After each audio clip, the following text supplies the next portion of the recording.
Salam sejahtera, terima kasih karena bersama dengan saya di Nazilin Unity Channel. Ini satu pendedahan yang luar biasa yang patut anda tahu bagi mengetahui isu tentang Muhyiddin yang telah didakwa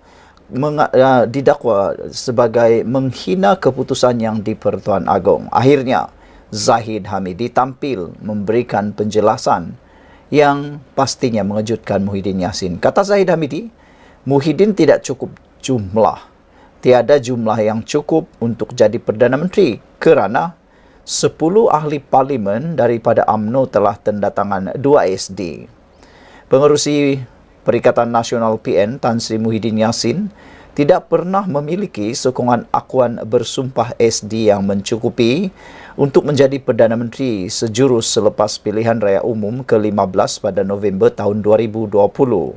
Pengerusi Barisan Nasional BN Datuk Seri Ahmad Zahid Hamidi berkata, daripada 115 SD yang didakwa dimiliki Muhyiddin, 10 daripadanya ahli parlimen telah menandatangani 2 SD, iaitu 1 SD yang menyokong Perikatan Nasional dan 1 lagi menyokong Barisan Nasional. Maknanya, Muhyiddin Yassin seakan-akan kelihatan membuat pembohongan atau penipuan. Dilihat daripada apa yang dikatakan oleh Zahid Hamidi, pengerusi Barisan Nasional ini, dapat difahami secara serba sedikit bahawa Muhyiddin Yassin tidak memberitahu perkara yang sebenar 100%. Kerana kata Zahid Hamidi, 10 orang ahli parlimen yang lain itu telah menandatangani 2 SD. Mana mungkin orang itu mempunyai sokongan kepada 2 orang yang berbeza untuk jadi Perdana Menteri atau menyokong sama ada Perikatan Nasional dan BN. Saudara Presiden UMNO itu berkata, Setiausaha Agung UMNO Datuk Ashraf Wajdi Dusuki juga sendiri menjadi saksi hidup kepada perkara itu. Jadi kali ini nak tahu siapa saksi hidup yang lebih dipercayai. Adakah yang disebut Wan Ahmad Faisal, Wan Ahmad Kamal atau Setiausaha Agung UMNO sendiri Datuk Ashraf Wajdi Dusuki. Tetapi melihat kepada situasi dan penerangan daripada Barisan Nasional terkini baru-baru ini menunjukkan Ashraf Wajdi Dusuki adalah saksi hidup yang lebih boleh dipercayai. 115 SD yang dikatakan oleh Muhyiddin itu termasuk 10 SD daripada parlimen yang menandatangani 2 SD dengan BN dan 1 lagi daripada mereka PN. Oleh sebab itu, jumlah sebenarnya hanya 105 SD sahaja dan 105 tidak cukup untuk membentuk kerajaan, kata Zahid Hamidi. Beliau berkata demikian dalam sidang media selepas melawat laman media yang menempatkan kira-kira 500 petugas media membuat liputan sempena Perhimpunan Agung UMNO 2024. Muhyiddin ketika berkempen pada PRK Nenggiri baru-baru ini mendakwa beliau memiliki 115 SD selepas PRU 15 dan menyatakan bahawa jumlah itu cukup untuk beliau menjadi Perdana Menteri. Tetapi apabila Zahid Hamidi menyatakan perkara ini memang agak mengejutkan kita. Muhyiddin turut mempersoalkan mengapa beliau tidak dijemput oleh Yang di-Pertuan Agong untuk masuk ke istana untuk dilantik sebagai Perdana Menteri.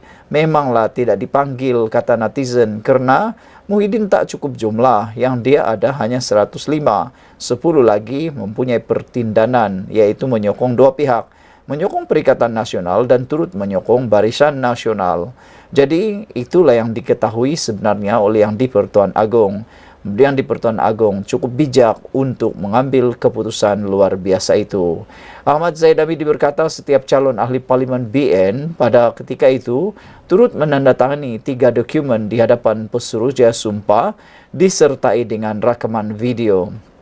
Katanya, dokumen pertama adalah menyerahkan kuasa sepenuhnya kepada pengerusi Barisan Nasional iaitu Zahid Hamidi untuk membentuk kerajaan, mewujudkan kerajaan campuran atau mengambil tindakan ke arah pembentukan kerajaan. Kedua, menandatangani dokumen yang menyatakan bahawa kerusi yang dimenangi itu adalah kepunyaan parti dan bukan individu. Ketiga, jika mereka keluar parti ataupun menyohong pihak yang lain tanpa persetujuan daripada Presiden, mereka mesti membayar penalti sebanyak 100 juta ringgit. Nah, itulah yang kena pada adun rembia baru-baru ini yang sekarang ini dalam proses di mahkamah. Sekian untuk kali ini, jangan lupa tinggalkan komen Anda. Salam sejahtera, terima kasih kerana bersama dengan saya di Nazilin Unity Channel. Saudara-saudara sekalian, ini perkembangan terkini siasatan Muhyiddin Yassin berkait dengan isu 3R yang didakwa menghina Sultan Pahang. Kini, isu 3R kertas siasatan Muhyiddin telah pun dirujuk kepada pejabat peguam negara. Maknanya, bolehlah kita simpulkan mungkin kertas siasatan Muhyiddin telah pun selesai dan kini tinggal menunggu keputusan dan tindakan lanjut daripada pejabat peguam negara. Kertas siasatan berhubung ucapan pengurusi Perikatan Nasional PN Tan Sri Muhyiddin Yassin yang didakwa menyentuh isu berkaitan kaum, agama dan Raja 3R telah diserahkan kepada pejabat peguam negara hari ini untuk tindakan lanjut. Ketua Polis Negara Tan Sri Razaruddin Hassin berkata, setakat ini polis tidak mengambil keterangan daripada 66 saksi bagi membantu siasatan. Oh maaf saya, setakat ini kata Ketua Polis Negara, beliau berkata polis telah mengambil keterangan daripada 66 saksi bagi membantu siasatan. 66 saksi bagi membantu siasatan. 66 orang yang mungkin menyaksikan kempen tersebut, ceramah tersebut, telah pun diambil keterangan oleh pihak polis. Kami juga telah merakam keterangan daripada Tan Sri Muhyiddin dan beliau menjawab semua soalan yang diberikan, kata beliau. Kertas siasatan telah dihantar ke pejabat peguam negara untuk tindakan lanjut, katanya lapor bernama hari ini. Terdahulu, Muhyiddin menerusi kenyataan yang dimuat naik di Facebook hari ini memaklumkan sudah menyerahkan beberapa dokumen kepada polis bagi membantu siasatan berhubung ucapannya semasa berkempen pada pilihan raya kecil PRK Dun Nenggiri baru-baru ini. Muhyiddin berkata, dokumen terbabit diserahkan kepada polis mengambil keterangannya di pejabatnya di Lembaga Pembangunan Pelaburan Malaysia MIDI pada pukul 11 pagi tadi. Sekian dulu untuk kali ini, jangan lupa tinggalkan komen Anda. Apa pula komen Anda tentang isu kertas siasatan Muhyiddin ini? Saudara-saudara sekalian, menurut satu laporan yang kita telah terima, menunjukkan bahawa ada 4 kali Muhyiddin seakan-akan telah pun membelakangi Sultan di dalam paparan grafik ini. Muhyiddin penderhaka, kata dalam Harapan Daily. Ucapan dan tindakan Muhyiddin kerap menyinggung Sultan hingga pernah menyebabkan ketegangan hubungan kerajaan dan istana. Pada 29 Julai tahun 2021, timbul duka cita yang di Pertuan Agong Sultan Abdullah. Muhyiddin meneruskan pelanjutan darurat tanpa perbincangan atau perkenan penuh daripada Agong ketika COVID-19.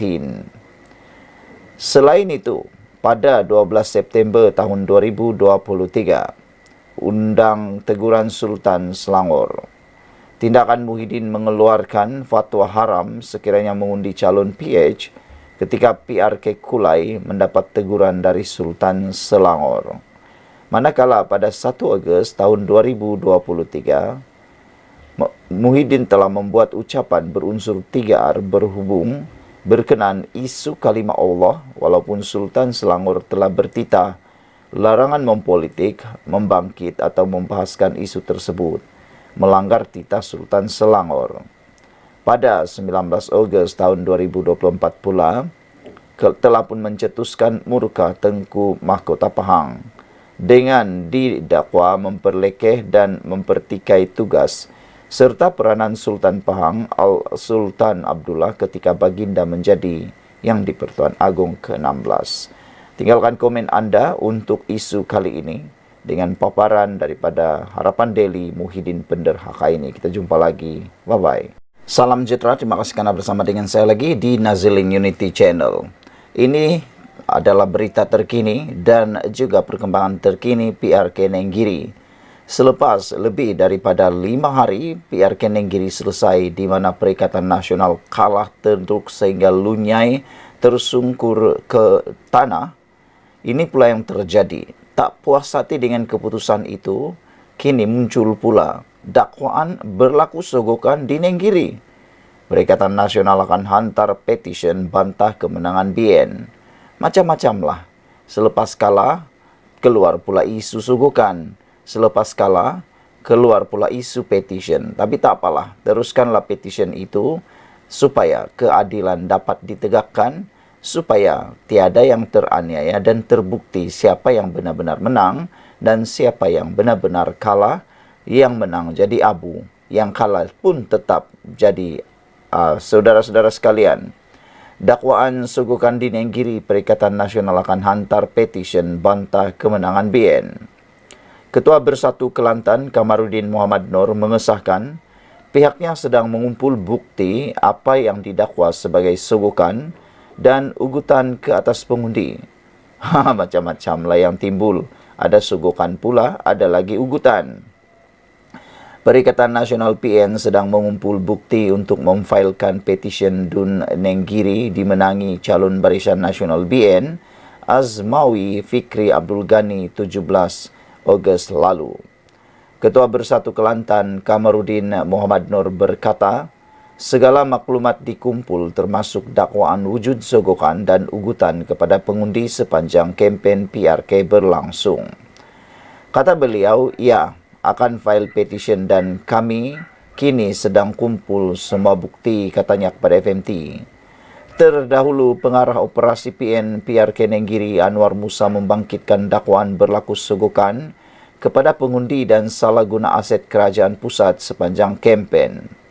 Dakwaan itu termasuk pengundi diberi wang dan peneroka diberi sijil perakauan milik lot rumah semasa berkempen. PRK Nenggiri Sabtu lalu dimenangi Azmawi dengan majoriti 3,352 undi, menewaskan calon PAS Muhammad Rizwadi Ismail mewakili PN. Sementara itu, Anwar Musa memaklumkan pimpinan PN akan mengadakan perbincangan Sabtu ini berhubung petisyen. Petisyen akan dibincang Sabtu ini. PN memandang serius rasuah dan penyalahgunaan kuasa yang terang-terangan berlaku, katanya. Menjadi hero sudah tentang rasuah. Tapi siapakah parti politik yang telah pernah baru-baru ini petisyen menang di kawasan tersebut karena benar-benar berlaku sogokan dalam rasuah dalam pilihan raya sehingga keputusan terpaksa dibatalkan dan diulang semula pilihan raya? Itu yang kena jawab.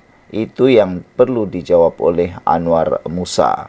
Jangan cakap orang kerana mungkin diri sendiri yang ataupun parti gabungan itu yang akan kena balik. Sekian dulu untuk kali ini. Jangan lupa tinggalkan komen Anda.